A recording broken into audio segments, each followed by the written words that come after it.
Born and raised in Del Rio, Texas, Mando Salas started teaching himself guitar around the age of 14, and he started adding his own voice to that at 17. He began performing on the streets of downtown Bryan for First Fridays. He started songwriting just back in July of this year, but he's been at it ever since, playing gigs all around Texas. And now he's right here live in our studio for Free Music Friday. Mando, thank you so much for being here with us. You're new to the songwriting game. What got you into that? Well, thank you so much for having me here. Of course.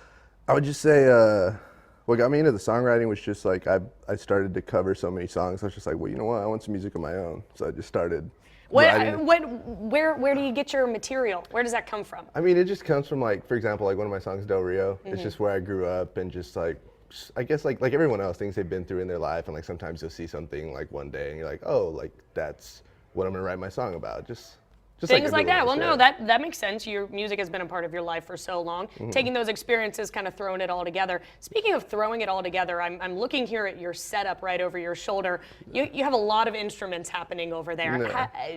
We're going to see it after the break, but tell me how this all works. So I guess one thing I always say for like songwriting, I take a bunch of different like artists that I know, that I've covered, and then my music that I make myself is kind of a representation of like those 40 or 50 people that I love, right?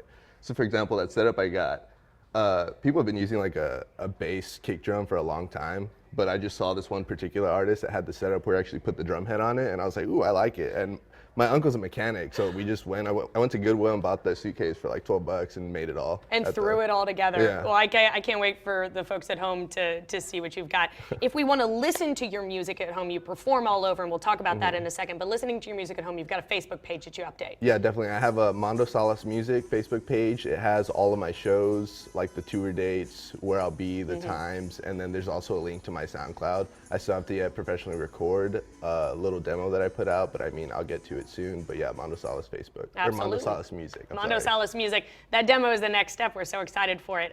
This weekend, you're performing tonight in Buffalo, and then tomorrow at the Grand Stafford in Bryan. Yeah, so right after this, actually, I'm heading up to Buffalo, playing at the Rancho Viejo with my buddy Steve. We'll be there till 9, I believe. But then tomorrow, we're gonna be at the Stafford with the Texas Music Pickers. They're having their BCS showcase with Katie Hamlin, Brad Gomez, Sarah Green, and myself. A lot of great names. What time does that start? That starts, I believe, at 8. Okay, 8 o'clock at the Grand Stafford tomorrow. But right after the break, we're going to get a little bit of preview of that. But first, we're taking a live eye look outside. We'll be right back with Mando Salas after this.